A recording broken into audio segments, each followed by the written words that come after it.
remember, in outboards we have normally 4 cylinders in line, or V6 or V4. Those are the most common configurations that we have in outboards. V 90 degrees or 120 degrees, depending of the manufacturer. The engine is located in the top, according with the picture that we have over there.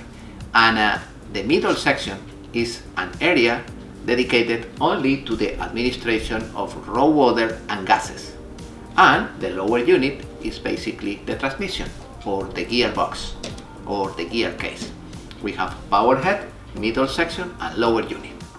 Danny, we are going to analyze today the middle section, where the exhaust gases are manipulated. Correct. In the middle section we have gases, exhaust gases, and we have raw water. Raw water. Raw water. Is possible that the middle section be cracked? Yes, absolutely. Usually, especially if a lack of water will get too hot, it'll crack. Okay. Crack the aluminum. Oh yeah, it's because differential of temperature. Correct. Okay, and it's common. Yes, it is common, especially when overheating. All right. Okay. Now we remove the engine.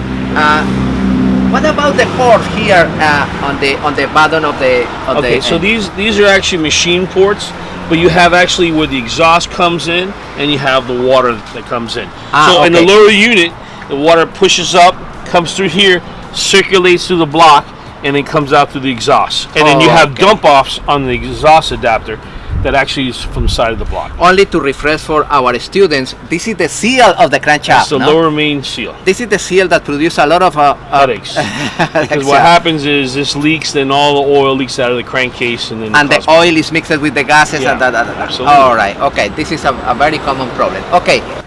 Okay, Danny. Now we are in front of the middle section.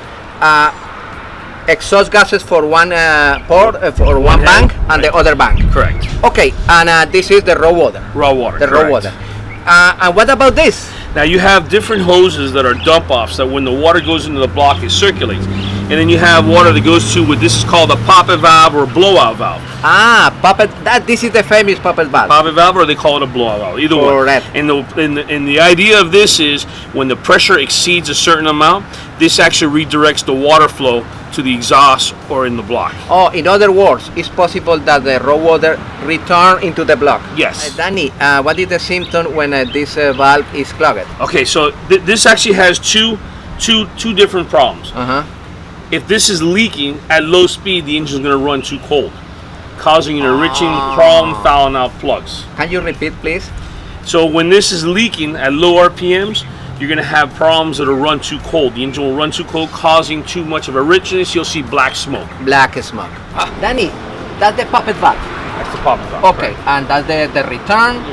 What about those fittings? So one fitting is going to be for the exhaust pressure. Exhaust gases pressure. Right. And then the other one's a dump off for the DPS, which is digital power steering, which we'll discuss in another video. Oh, digital power steering. Yeah, this actually has a digital power steering built into the system. Oh, that one. Yep, and these are all the wires.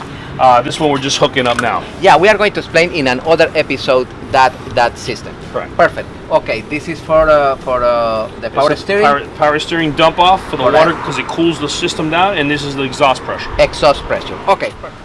That's the muffler.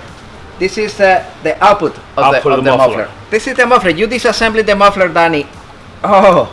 Yeah, the water comes in, the exhaust comes in, you see, it muffles the sound out, and once it gets filled, it gets expelled out to the top. I never seen a muffler with a sponge internally. Yep, this one has it. No, that's incredible. This is the muffler used in the E-Tech Evan Route 2 strokes. You see the accumulation of the exhaust. Annie, this is an other muffler for other models, but it's the same, no? It's the same principle with the foam. The only difference is this is just for a G2 model. This is for a Generation 1 model. Okay, but it's basically the same. Same thing. Once again, you order the element and you replace the element completely. Absolutely. No internally, no. No, there's no replacement. There's no fixing it. It's just replacing. I suppose that this is not expensive. No, they're relatively cheap. You know what? On the G2s, I make it a routine practice to replace them. Danny, what is the symptom when this element is clogged? Well, if it's clogged up, you'll get back to excessive exhaust pressure. The back pressure. Back pressure. That's the enemy. So on the G2, it has an exhaust pressure sensor, like we showed on Correct. the other video, and it has also an exhaust temperature sensor. Correct. Because if the water can't get out, the water accumulates, and the sensor will actually trip over the exhaust pressure and the temperature.